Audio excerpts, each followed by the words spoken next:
오늘 본문의 말씀을 가지고 행하는 자가 진정한 크리스찬입니다 라는 제목으로 함께 말씀을 나누도록 하겠습니다. 옆에 있는 분들에게 좀 인사했으면 좋겠는데요. 잘 오셨습니다. 먼저 이렇게 인사했으면 좋겠어요. 잘 오셨습니다. 옆에 있는 분 손 좀 한번 잡아보시고, 그리고 한 가지 더 인사했으면 좋겠어요. 행하는 성도가 됩시다. 행하는 성도가 됩시다. 여러분 제목에서 보듯이 오늘 뭐 얘기할 것 같아요?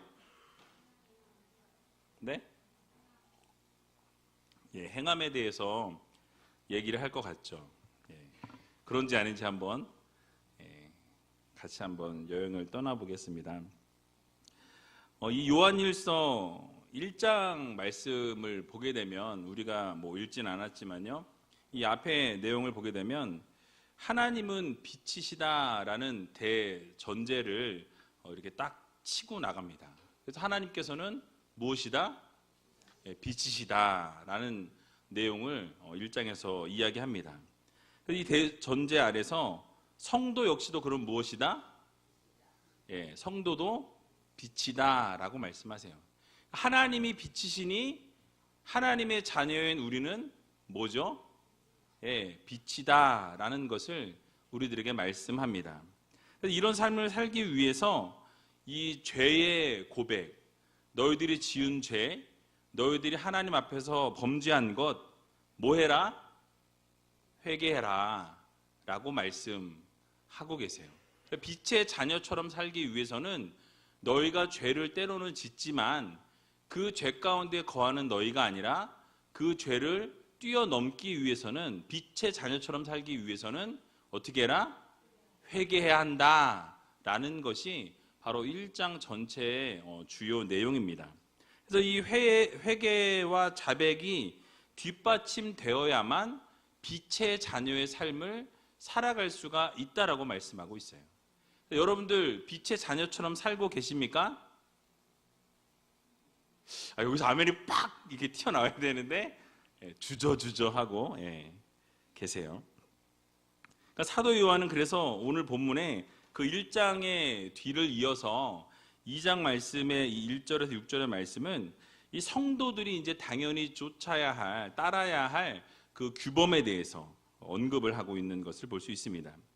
두 부분으로 나누어서 살펴보면 첫 번째 부분은 1절과 2절까지로 우리 죄를 위해서 오신 대언자이신 예수 그리스도, 우리를 위해서 변호자로 오신 예수 그리스도에 대해서 말씀하고 있습니다. 두 번째 부분은요, 3절에서 6절까지의 말씀으로 참 크리스찬들이 살아가기 위한 방법에 대해서, 아까 말씀드린 것처럼 이 삶의 규범에 대해서 어떻게 해야 진정한 크리스찬이 되는가, 바로 행함이 동반된, 행함이 수반된 크리스찬이 되어야 한다, 이렇게 말씀하고 있는 것을 볼 수 있습니다. 그래서 오늘 이 본문 말씀을 통해서 우리에게 주시는 교훈이 무엇인지 좀 같이 살펴보기를 원하는데요, 오늘 먼저 본문을 기록하게 된 목적에 대해서 1절에서 딱 목적을 정확하게 땅 치고 나갑니다. 목적이 뭐라고 말씀하고 있죠? 우리 같이 1절을 같이 한번 읽어보도록 하겠습니다. 시작. 나의 자녀들아, 내가 이것을 너희에게 쓰면 너희로 죄를 범치 않게 하려 함이라. 만일 누가 죄를 범하면 아버지 앞에서 우리에게 대언자가 있으니 곧 의로우신 예수 그리스도시라. 아멘. 자, 사도 요한이 이 요한 1서를 쓰게 된 목적이 뭐라고요? 너희들이 죄를 범하지 않게 하기 위해서 이 본문을 썼다라고 말씀하고 있어요. 뭘 하지 않기 위해서? 죄를 범하지 않게 하기 위해서. 그렇게 그 목적을 가지고 죄를 범죄하지 않도록 하기 위해서 썼다라고 말씀합니다. 또 뿐만 아니라 만일 우리가 죄를 그랬는데 범했어요. 여러분들이 죄를 범치 않게 하기 위해서 이 편지를 썼는데, 그런데 만약에 그 편지를 읽었음에도 불구하고 우리가 어떻게 해요? 죄를 지었어요. 그 죄를 지은 것에 대해서 누구를 주셨다고요? 예수 그리스도, 대언자이신 예수 그리스도를 여러분들에게 보내셨다라고 말씀하고 있습니다. 우리가 죄를 범하게 될지라도 하나님 앞에서 우리를 변호해 주시는, 하나님 앞에서 우리를 대변해 주시는, 하나님 앞에서 우리의 잘못을 어떻게 해주시는 거예요? 예. 얘는요 원래 그런 애가 아닌데 이러이러해가지고 이러이러한 거니까 하나님 이렇게 해주세요. 변호해 주시는 누가 계시다? 예수 그리스도가 계시다라는 것입니다. 여러분 좀 든든하세요? 그렇다고 내가 죄를 지면 예수님이 다 대변하실 거니까, 다 변호하실 거니까 내가 죄를 어떻게 해야 되겠다? 지어야 되겠다 하시면 안 돼요. 근데 이제 이렇게 방어막을 하나님께서 쳐주신다라는 거예요. 근데 사실 로마서 8장 10절을 보게 되면요, 기록한 바 의인은 없나니 어떻게 없대요? 하나도 없으며. 하나도 없답니다. 의인은 오직 예수 그리스도밖에 없어요. 모두가 뭐예요? 죄인입니다. 그래서 로마서 8장 23절을 보면 모든 사람이 죄를 범하였음에 하나님의 영광에 이르지 못하더니 라고 말씀합니다. 그러니까 모든 사람은 뭐예요? 죄인이에요. 태어나면서부터 죄가 있습니까? 없습니까? 있어요. 태어나면서부터 아기가 무슨 죄가 있습니까? 라고 반문하실 분들이 있을지 모르겠는데, 그 원죄라는, 오리지널 신이라는 그 죄가 있어요. 아담으로부터 내려온 그 원죄. 그래서 아기들도 죄가 있다 없다? 있어요. 왜냐하면 아기들은 죄를 짓지 않았지만 오리지널 신이 있는 그 원죄를 가지고 태어난다라는 거예요. 그래서 이 로마서 8장에 언급한 것처럼 이 세상에 의인이 한 사람도 없고 모든 사람이 다 죄를 범하였다. 모두가 다 죄인이다라는 전제를 지금 깔고 있다라는 거예요. 사실 이 세상 누구도 죄를 범하지 않은 사람이 없습니다. 하루에도 여러 번 죄를 짓고 살아간다라는 거예요. 여러분 오늘도 아마 교회 오시기 전에 죄를 짓고 오셨을 거예요. 물론 안 그랬으면 참 좋겠죠. 그런데 뭐 생각으로 지은 죄, 말로 지은 죄, 이 마음으로 지은 죄들이 있을 수 있다라는 거예요.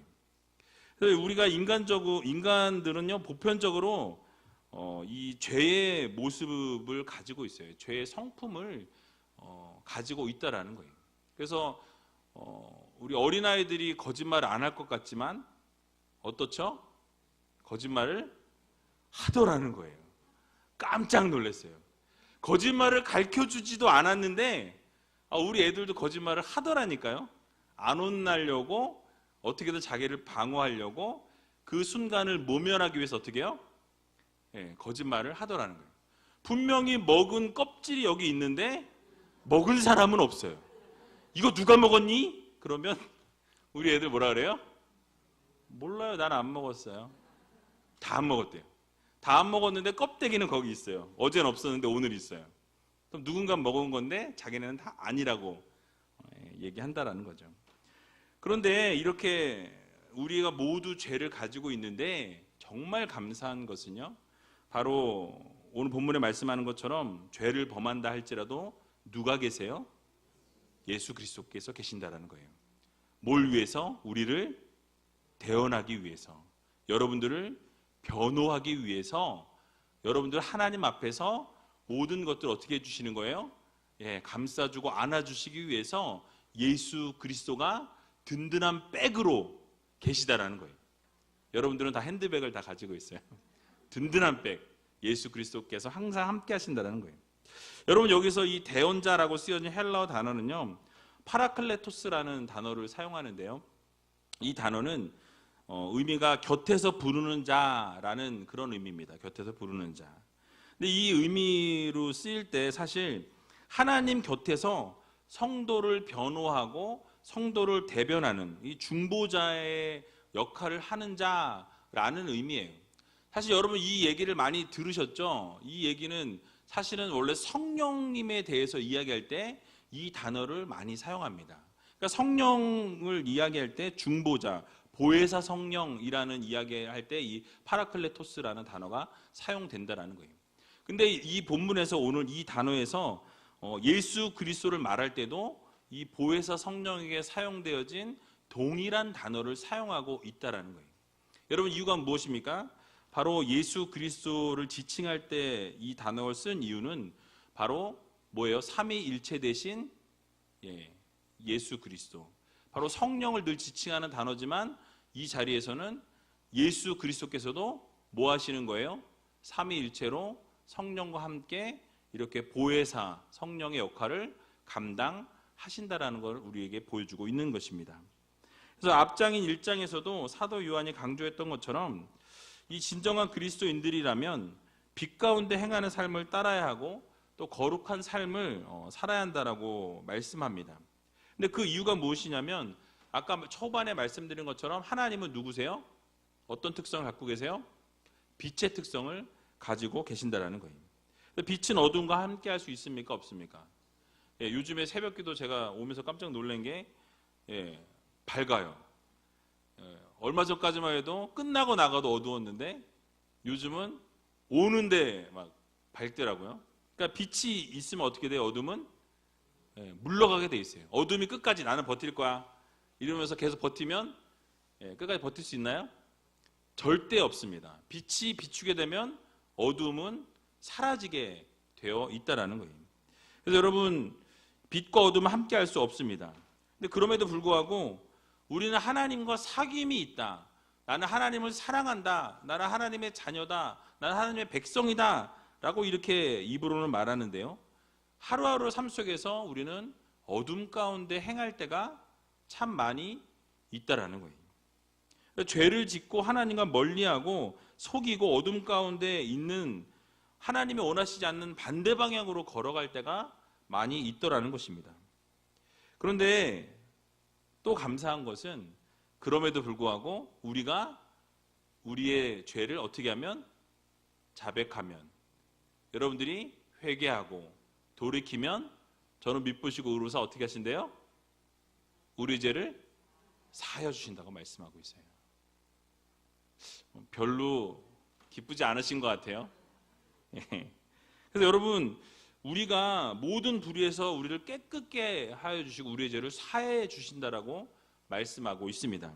근데 이것을 우리가 아는데 그럼에도 불구하고 여전히 우리는 어떻게 하죠? 어둠의 일을 행한다라는 거예요. 어둠의 길을 걸어가기를 좋아한다라는 거예요. 어둠의 자녀로 서 있을 때가 있습니까? 없습니까? 있더라는 거예요. 나는 그렇게 살지 않으려고 했는데 딱 보니까 내가 어느새 나도 모르는 사이에 그 자리에 서 있게 되더라는 거예요.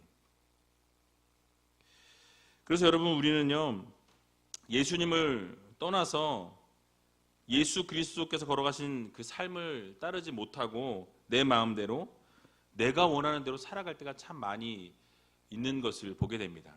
근데 그럴 때 우리는 어떻게 해야 되죠? 오늘 본문 말씀 드렸던 것처럼 우리는 회개하고 돌이켜야 한다라는 거예요. 그 자리에 그대로 있는 우리가 아니라 우리가 우리의 죄를 자백하고 고백하고 회개할 수 있는 여러분들이 다 되시기 바랍니다. 그래서 오늘 본문에서 말씀하고 있는 것과 같이 우리가 어둠 가운데 살고자 하고 또 범죄하고 하나님과 동떨어진 삶을 살지라도 우리를 위해서 대변해 주시고 변호해 주시는 예수 그리스도께서 계시다. 이와 동시에 우리가 자백하고 우리가 회개하고 고백하면 하나님께서 어떻게 하신다고요? 우리의 죄를, 모든 불의를 사하여 주시고 용서해 주신다라는 이 사실을 여러분 오늘 모두 기억하시기 바랍니다. 그래서 오늘 이 밤에 여러분 같이 함께 통성으로 기도할 때에 어떻게 하셔야 돼요? 회개함으로 나가야 돼요. 우리의 모든 죄악들, 우리가 그동안 알게 지은 죄, 모르고 지은 죄, 이런 것들을 오늘 다 주님 앞에 내려놓고 용서함 받고 깨끗한 성도로, 크리스찬으로 하나님 앞에 나아갈 수 있는 여러분들이 다 되시기 바랍니다. 그래서 오늘 본문 2절에도 보니까요, 저는 우리 죄를 위한 화목제물이니 우리만 위할 뿐 아니요 온 세상의 죄를 위하심이라 라고 말씀하고 있습니다. 그러니까 주님께서 오신 목적이 크리스찬들만을 위해서 오셨다라는 거예요? 온 인류를 위해서 오셨다라는 겁니까? 온 인류를 위해서 오셨다라고 말씀하고 있습니다. 예수님께서 오신 목적이 우리 죄를 위해서 오셨고요. 또 우리를 대신해서 직접 제물이 되셔서 십자가에 달려 죽으셨다라고 말씀하고 있어요. 그런데 이렇게 십자가에 달려 죽으신 이유가 예수 그리스도를 믿는 성도들, 즉 여러분들, 이 자리에 앉아 계신 여러분들을 위해서만 죽으신 것이 아니라 누구를 위해서? 온 인류를 위해서, 예수 그리스도를 믿지 않는 자들을 위해서까지도 죽으셨다라고 지금 성경은 말씀하고 있다라는 거예요. 온 세상 모든 죄를 위해서 돌아가셨다라고 말씀합니다. 여러분, 이것이 무엇입니까? 바로 복음이에요. 복음. 복된 소식입니다. 이것을 어떻게 돼요? 만방에 전해야 돼요. 알지 못하는 자들에게 알려줘야 됩니다. 믿지 않는 자들에게 어떻게 돼요? 알려줘야 돼요. 그래서 여러분들이 이 예수 그리스도의 복음을 전할 수 있는 여러분들이 다 되시기 바랍니다. 예수 안에 있는 우리들을 위해서만 오신 게 아니라 온 세상의 모든 죄악을 저지른 모든 자들을 위해서 주 예수님께서 이 땅 가운데 오셨다. 그리고 피를 흘리셨다라는 사실이에요. 단지 모든 죄인들이 그분의 죽으심과 부활을 믿고 또 예수 그리스도 안에 있을 때 결국 예수 그리스도를 구세주로, 또 예수 그리스도를 우리의 변호자로, 또 우리를 대언하시는 분으로 믿게 된다라는 거예요. 여러분, 우리가 생각할 때는 이거를 과연 믿을까? 이렇게 의심할 때가 있어요. 그리고 과연 이것을 내가 담대하게 전하면 그것을 따를까? 아니면 그걸 예수 그리스도를 받아들일까? 여러분, 그거를 걱정할 필요가 있습니까? 없습니까? 없습니다. 그러니까 여러분들 그냥 전하시면 되는 거예요. 그냥 전하는 도구로 쓰임 받으면 되는 거예요. 그리고 그 이후의 것은 누가 책임지세요? 하나님께서 책임지신다는 사실을 여러분 모두 믿으시기 바랍니다. 여기 앉아있는 모든 분들은 예수 그리스도를 위해서, 예수 그리스도께서 우리를 위해서 십자가에 달려 죽으셨고 우리를 구원하셨다는 걸 믿으시죠? 못 믿으시는 분 혹시 계십니까? 네, 없으신 걸로 알고. 그래서 여러분, 이 구원의 기쁜 소식을 믿지 않는 분들에게도 담대하게 전할 수 있는, 믿지 않는 모든 사람, 바로 너희들 위해서, 믿지 않는 너희들 위해서도 예수님께서 돌아가셨다라는 이 사실을 전하심으로 아름다운 복음의 소식을 전할 수 있는 저와 여러분들이 다 되시길 주님의 이름으로 간절히 축원합니다. 여러분, 그렇습니다. 바로 예수 그리스도를 따르고 제자로서의 삶을 살겠다고 결심한 우리들이요, 우리는 어떻게 살아야 되죠? 그러면 예수 그리스도를 따르는, 예수 그리스도의 그 삶을 본받는 자들이 되어야 한다는 거예요. 그리고 그 예수 그리스도를 따르는 삶이라는 것이 무엇입니까? 내가 사는 게 아니라 내 안에 계신 예수 그리스도로 살아가는 삶을 사는 거예요. 그래서 여러분, 내가 드러나는 게 아니라 주님이 드러나기 위해서는 나를 죽이고 어떻게 돼요? 자기 십자가를 지고 예수 그리스도를 따라야 한다는 거예요. 그래서 예수 그리스도를 따르는 삶이 바로 진정한 제자로서의 삶이라는 것을 여러분들 모두 기억하시기 바랍니다. 오늘 본문 3절과 4절을 보게 되니까요, 이렇게 말씀하고 있습니다. 우리 같이 한번 3절과 4절을 읽어보겠습니다. 시작. 우리가 그의 계명을 지키면 이로써 우리가 저를 아는 줄로 알 것이요, 저를 아노라 하고 그의 계명을 지키지 아니하는 자는 거짓말하는 자요, 진리가 그 속에 있지 아니하되. 아멘. 자, 여기서 하나님을 안다, 예수님을 안다라는 이 말씀은요, 일반적으로 우리가 그냥 안다, 이 지식적인 알을 이야기하는 것이 아닙니다. 여기서의 그 안다라는 말은요, 그 지식적인 알을 뛰어넘는 알을 말해요. 무엇이냐면 지식적인 것뿐만이 아니라 바로 마음으로 사랑하고 깊이 모든 것을 안다라는 의미를 지니고 있다는 것입니다. 여러분, 예를 들어 볼게요. 사랑하면 어떻습니까? 사랑해 보신 분, 사랑을 안 해보신 분은 없겠죠? 사랑해 보신 분 어떠세요? 예, 기뻐요, 행복하고, 그리고 그 상대방에 대해서 뭐예요? 모든 걸 알고 싶죠. 상대방에 대해서 사랑하는데 알고 싶지 않으면 사랑하지 않는 거예요. 예, 궁금해야 돼요. 오늘 밥을 먹었나? 오늘 어떻게 지냈나? 어떻게 살았나? 궁금해야 정상이라는 거예요. 여러분, 정말로 사랑한다는 것이 알고 싶어진다는 거예요. 그 관계가 형성이 되어집니다. 그리고 사랑하는 사람은 어떻게 해요? 따르고 싶어요. 그리고 보고 싶고, 그리고 약속을 지키기 위해서 노력한다는 거예요. 시키지 않아도 어떻게 해요? 말을 잘 듣게 된다는 거예요. 맞춰주려고 최선을 다한다는 것입니다.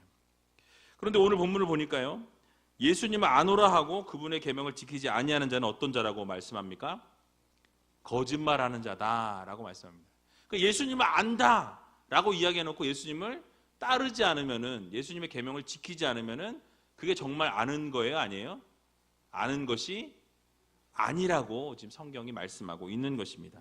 거짓말하는 자래요. 진리가 그 속에 있지 않다라고 말씀합니다. 예수님을 안다라고 말하면서 그 말씀을 지키지 아니하고 또 말씀대로 살지 않는다면 결국 예수님을 안다라고 말할 수 있습니까? 없습니까? 말할 수 없다라는 거예요. 말할 수 없다라는 거예요. 그래서 요한복음 15장 10절에도 보니까요, 내가 아버지의 계명을 지켜 그의 사랑 안에 거하는 것 같이 너희도 내 계명을 지키면 내 사랑 안에 거하리라 라고 말씀합니다. 그러니까 바로 무슨 말씀이에요? 아버지의 계명을 지켜서 그의 사랑 안에 거하는 것처럼 너희도 내 계명을 지키면, 예수님이 말씀하신 계명을 지키면 내 사랑 안에 지금 거하고 있는 거고, 반대로 뒤집으면 뭐예요? 내 계명을 지키지 않으면 내 사랑 안에 거하지 않는다라는 말씀이에요. 그래서 여러분, 우리가 사랑하고 따르면 말씀을 지키게 되어 있어요. 말씀을 지킬 수밖에 없어요. 왜요? 사랑하니까. 그분에게 잘 보이고 싶으니까. 어떻게든 예수님의 마음에 들고 싶으니까 어떻게 하는 거예요? 그 계명을 지키려고 노력하고 몸부림 친다라는 거예요. 근데 여러분들의 모습 가운데 그런 모습이 있는지 한번 돌아볼 필요가 있다라는 것입니다. 반대로 사랑하지 않으면요, 계명을 지키지 못하고 또 계명을 지키지 못하면 결국 사랑하지 않는다라는 결론이 나온다라는 거예요. 여러분 더우세요? 아니에요? 좀 더워하시는 분들 계시는 것 같아서. 쉬운 예를 들어보면 누가복음 18장에 부자 청년 이야기가 나옵니다. 부자 청년이 예수님께 찾아와서 무엇을 해야 영생을 얻을 수 있습니까? 라고 묻는 걸 볼 수 있어요. 예수님께서 계명을 쭉 설명하십니다. 간음하지 말라, 살인하지 말라, 도둑질하지 말라, 거짓 증거하지 말라, 내 부모를 공경하라, 쭉 이야기를 하셨어요. 그러니까 뭐라고 대답하죠? 뭐라고요? 그렇게 해왔다고. 저는 순간적으로 주는 그리스도시여 이 얘기가 나온 줄 알고 깜짝 놀랐어요. 그러니까 그렇습니다. 그렇게 살았습니다. 어려서부터 내가 그걸 다 어떻게 했다? 지켰습니다. 아주 자랑스럽게 내가 계명을 다 지켰다는 거예요. 율법을 다 지켰다라는 거예요. 뭐예요 지금? 자랑하고 싶은 거죠. 자랑하고 싶은 거예요. 자신 있게 이야기합니다. 예수님이 그 얘기를 들으시고요, 너에게 부족한 것이 하나 있다라고 말씀하세요. 뭘 얘기하세요? 그리고 나서 너의 소유를 다 팔아서 나눠주고 가난한 자들에게 나눠주고 그리고 나를 쫓으라, 따르라 말씀하셨어요. 그랬더니 뭐라 그래요? 아이고 아이고 아이고 하면서 재물이 많음으로 심히 근심하면서 돌아갔다고 말씀하고 있어요. 여러분 무엇입니까? 이 부자 청년은 지금 예수님을 정말 사랑하는 거 아니에요? 내가 정말 계명을 정말 지켰다라고 이야기하는데 정말 지킨 겁니까? 아니라는 거예요. 정말 하나님께서 이 부자 청년을 통해서 우리가 깨달아야 될 것이 무엇이냐면 바로 정말 예수님 그리스도를 사랑한다면 우리가 주님이 말씀하신 그 계명을 우리 정말 제대로 잘 지키고 있는지를 점검해 볼 필요가 있다라는 것입니다.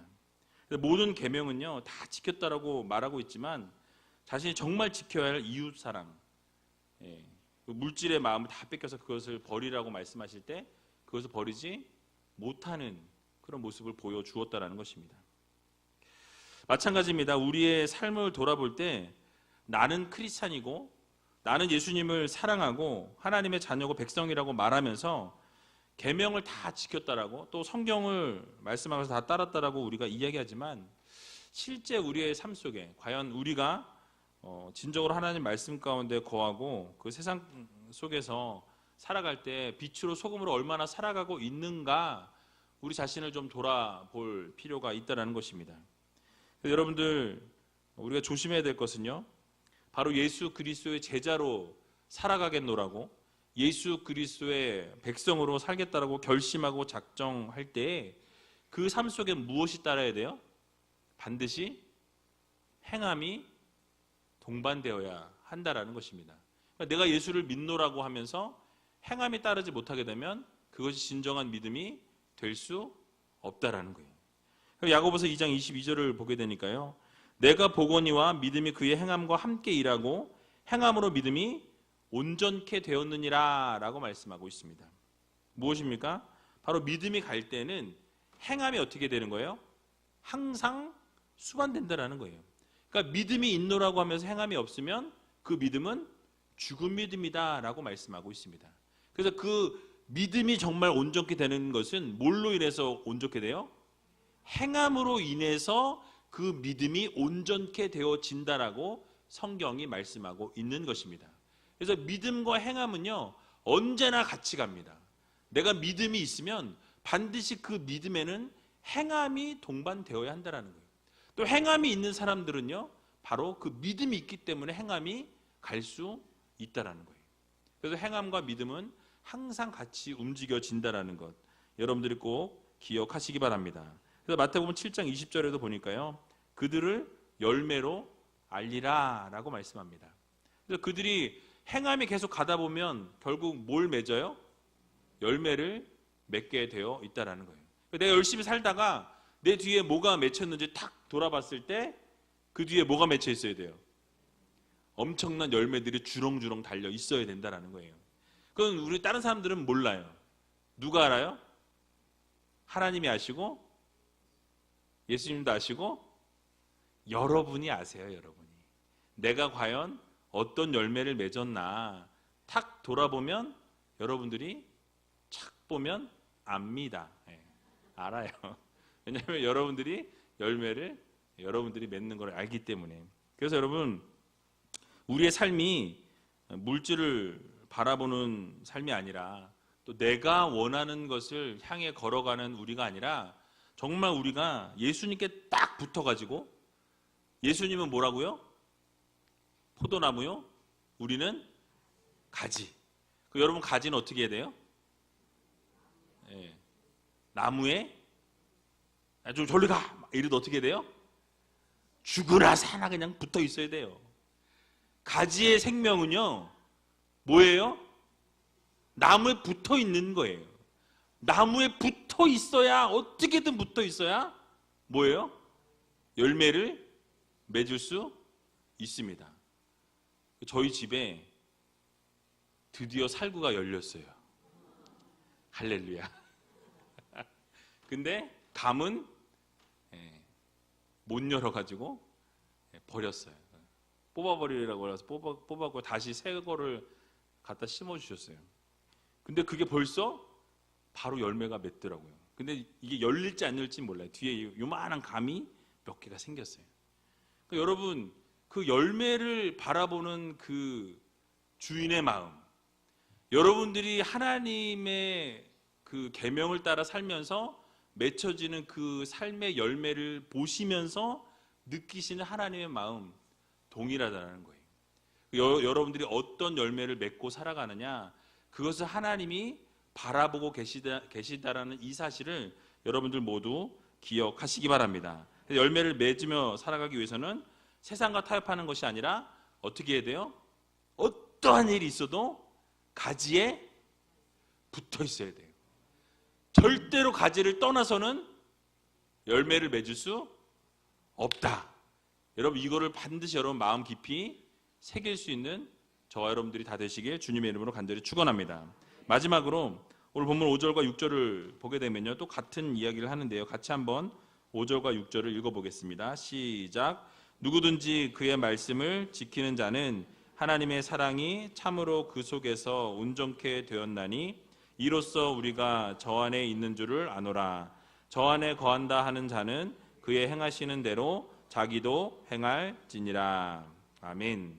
자, 계속 똑같은 언급을 하고 있습니다. 우리가 앞에서 언급한 것처럼 예수 그리스도의 말씀을 지키는 사람들이요, 하나님의 사랑이 참으로 그 안에 거한다라고 말씀하고 있어요. 온전하게 이루어진다라고 말씀하고 있는 것입니다. 다시 말해서 예수 그리스도의 편지가 되어지고요, 예수 그리스도의 향기가 우리의 삶을 통해서, 우리의 열매를 통해서 드러나게 되어 있다라는 사실이에요. 주님께서 사셨던 그 삶을 살기 위해서 몸부림치고 주님께서 살아가기 위해서 최선을 다하셨던 그 십자가의 길을 우리가 최선을 다해서 걸어가고 따라가게 되면 우리는 어떤 걸 맺게 되죠? 예수 그리스도께서 맺으신 아름다운 열매들을 맺을 수 있다는 것을 여러분 기억하시기 바랍니다. 그래서 여러분, 우리는 행하는 삶을 살아가야 한다는 거예요. 제가 오늘 이 설교를 준비하면서 사역을 몇 년을 했지 하고 돌아보니까 거의 18년을 지금 사역을 했어요. 젊은데 오래 했죠. 근데 18년의 사역을 쭉 제가 이렇게 돌아보면서 생각해 보니까 어떤 분들은 저는 참 부족합니다. 저는 정말 하나님 앞에 설 수 없는 죄인이고 정말 하나님 앞에 뭐 드러낼 수 있는 것이 아무것도 없다라고 이야기하시는 분들을 참 많이 봐요. 근데 그런 분들을 가만히 살펴보면 그 언어와 그의 삶과 그의 행함들이 하나님 앞에서 어떠한 모습으로 서 있냐면 하나님이 기뻐하시는 모습으로 서 있더라는 거예요. 그러니까 그것이 드러내기 위해서 드러내는 게 아니고 그냥 그 삶의 그 향기가 배어져 나오다라는 거죠. 그냥 그 삶을 딱 그 말을 하지 않아도 딱 보면 저분은 정말 하나님을 사랑하는 분이구나. 저분은 정말 하나님께 생명을 던질 수 있는 분이구나 라는 것이 무슨 대화를 나눴다고 하지 않아도 그것이 그냥 느껴지고 드러난다라는 거죠. 뭘 통해서? 삶을 통해서. 여러분들의 인생을 통해서 그것이 드러나더라는 거예요. 근데 어떤 분들은 반대로 나는 예수님을 뭐 사랑하고 예수님을 믿고 예수님을 따르고 뭐 내가 몇 년을 믿었고 내가 막 쭉 나와요. 근데 그 삶의 열매를 보니까 열매가 어때요? 딱 보면 열매가 없어요. 그러니까 그런 거를 보면 참 안타깝고 마음이 이렇게 막 어쩔 줄 모르는, 말씀은 못 드리지만 그의 행동이나 모습이나 삶 속에서 예수 그리스도를 발견하기가 쉽지 않다라는 거예요. 하나님의 사랑이 그 안에 없는 것이 확실히 보여지는 사람이 있더라는 것입니다. 이러한 모습은요, 자신을 드러내려고 드러나지는 게 아니라 그냥 어떻게 되는 거예요? 그 열매 때문에 그냥 알아지는 거예요. 하나님도 동일하십니다. 여러분, 꾸미려고 한다고 해서 믿음이 꾸며지는 게 아니에요. 하나님을 드러내려고 한다고 해서 드러나지는 것이 아닙니다. 그냥 보여져지는 거예요. 하나님이 그냥 내 안에 계신 예수 그리스도가 그냥 막 이렇게 나오는 거예요. 여러분, 그런 삶을 살아갈 수 있는 여러분들이 다 되시기 바랍니다. 오늘 본문에 말씀한 것처럼 하나님 말씀을 그대로 지키는 자들의 특징은 그 안에 사랑이 참으로 온전하게 이루어진다라고 말씀하고 있어요. 그 사랑이, 예수 그리스도의 사랑이 그냥 막 이렇게 이렇게 넘치는 거예요. 넘쳐가지고 어떻게 해요? 그냥 그걸 내가 막 예수를 사랑한다고 말하지 않아도 저 사람 예수를 사랑하는 사람이야라고 보여질 수밖에 없는, 말할 수밖에 없는 그런 인생들이 되어야 한다라는 것입니다. 그래서 행함이 반드시 수반된 삶을 살아야 한다라는 거예요. 여러분, 하루하루 살아갈 때 하나님을 사랑하는 모습을 보이기 위해서 살아가는 우리는 아니지만 그냥 우리가 살아가다 보니까 하나님의 말씀대로 계명대로 살다 보니까 어떻게 되는 거예요? 그 삶이 그냥 전달이 되어지고 보여지는. 그래서 주변에 많은 분들이 당신이 믿는 그 예수 나도 믿고 싶다. 당신이 믿는 그 예수, 정말 당신을 자유롭게 하는 그 예수의 하나님을 나도 좀 믿고 따르고 싶다라는 그런 이야기를 우리 성도님들이, 크리스찬들이 들어야 한다는 것. 그것이 바로 진정한 성도들의 삶이라는 이 사실을 여러분 기억하시고 날마다 예수 안에 거하시고 예수 그리스도와 함께 살아가고 예수 그리스도와 함께 붙어서 하나님을 기쁘게 해드리고 또 하나님의 마음을 시원케 해드릴 수 있는 저와 여러분들이 다 되시기를 주님의 이름으로 간절히 축원드립니다.